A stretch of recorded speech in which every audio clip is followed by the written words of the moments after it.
भारत में भ्रष्टाचार की कहानी सिर्फ बड़े घोटालों की नहीं है। ये उस छोटे से पैसे की कहानी है जो हम रोजाना देते हैं, उस इंटेग्रिटी की कहानी है जो हम थोड़े से फायदे के लिए कॉम्प्रोमाइज कर देते हैं। आज हम बात करेंगे उस रियलिटी की जो हमारे आसपास हर दिन घटित होती है। सुबह ऑफिस जाते वक्त ट्रैफिक सिग्नल पर रुकते हैं, पुलिस वाला आता है, कहता है कि चालान कटेगा। हम जानते हैं कि हमसे कोई गलती नहीं हुई, लेकिन फिर भी 50 रुपए निकाल कर दे देते हैं। क्यों? क्योंकि टाइम बचेगा, झंझट नहीं होगा। यही तो है वो पहला कदम जहां हम अपनी वैल्यूज को कॉम्प्रोमाइज करते हैं। उस मोमेंट में हम सोचते हैं कि ये तो बस एक छोटा सा एडजस्टमेंट है, लेकिन एक्चुअली यहीं से शुरू होती है वो जर्नी जो हमारे कैरेक्टर को स्लोली इरोड कर देती है।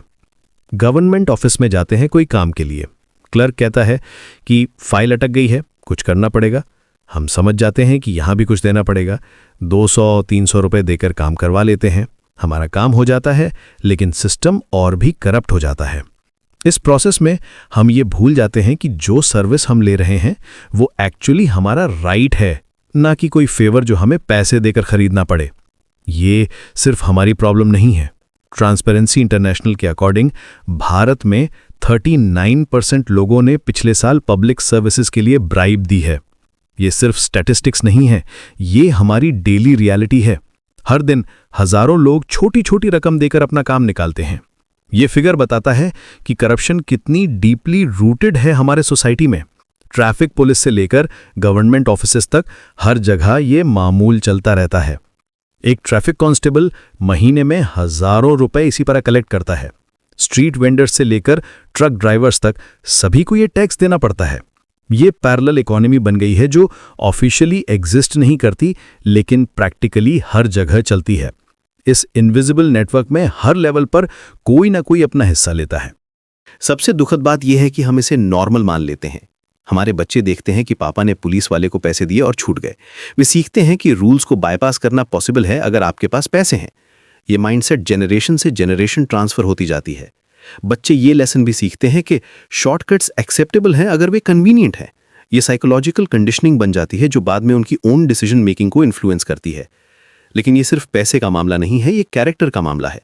जब हम पहली बार ब्राइब देते हैं तो हम अपने प्रिंसिपल्स को कॉम्प्रोमाइज करते हैं। हम ये एक्सेप्ट करते हैं कि रॉन्ग वे भी एक्सेप्टेबल है अगर वो कन्वीनियंट है। ये स्लिपरी स्लोप है जो हमें और भी बड़े कॉम्प्रोमाइजेस की तरफ ले जाती है। एक बार ये बाउंड्री क्रॉस करने के बाद अगली बार थोड़ा और ईजी हो जाता है। आज के टाइम में जब हम डिजिटल इंडिया की बात करते हैं तब भी ये प्रॉब्लम परसिस्ट करती है। ऑनलाइन सर्विसेज आई हैं, लेकिन फिर भी कई जगह एजेंट्स के थ्रू काम करवाना पड़ता है। ये एजेंट्स भी अपना कमीशन लेते हैं जो अल्टीमेटली करप्शन का ही एक फॉर्म है। टेक्नोलॉजी के बावजूद भी ह्यूमन इंटरफेस वाली जगहों पर यह कल्चर बनी रहती है। ये प्रॉब्लम सिर्फ गवर्नमेंट सेक्टर में नहीं है, प्राइवेट कंपनीज में भी ये कल्चर देखने को मिलती है। एडमिशन के लिए डोनेशन, जॉब के लिए रेफरेंस के साथ पैसे, ये सब भी करप्शन के ही फॉर्म्स हैं। हम इन्हें डिफरेंट नेम्स देते हैं, लेकिन एसेंस सेम है। कॉर्पोरेट वर्ल्ड में भी ये प्रैक्टिस डिफरेंट फॉर्म्स में चलती रहती है। सबसे बड़ी ट्रेजेडी यह है कि ऑनेस्ट लोग सफर करते हैं। जो व्यक्ति ब्राइब नहीं देना चाहता उसका काम अटक जाता है, उसे एक्स्ट्रा टाइम लगता है, एक्स्ट्रा एफर्ट करना पड़ता है।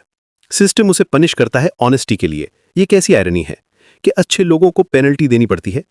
ऑनेस्ट सिटीजन्स को लगता है कि वे फूल्स हैं जो रूल्स फॉलो कर रहे हैं, जबकि बाकी सब शॉर्टकट्स ले रहे हैं। लेकिन चेंज पॉसिबल है।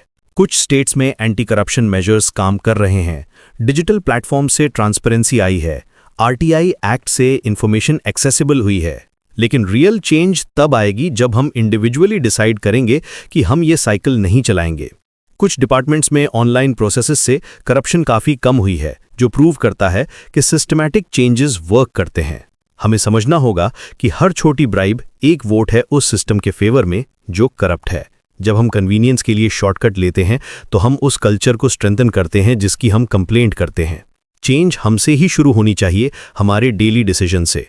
हर बार जब हम ब्राइब देने से मना करते हैं तो हम एक स्मॉल बट सिग्निफिकेंट स्टेप लेते हैं राइट डायरेक्शन में। आज का ये रिफ्लेक्शन सिर्फ प्रॉब्लम आइडेंटिफाई करने के लिए नहीं है, ये एक कॉल है कि हम अपनी वैल्यूज को फिर से डिफाइन करें। छोटे छोटे डिसीजंस में भी इंटीग्रिटी मेंटेन करें, क्योंकि एक ऑनेस्ट सोसाइटी का निर्माण इंडिविजुअल चॉइसेस से ही होता है,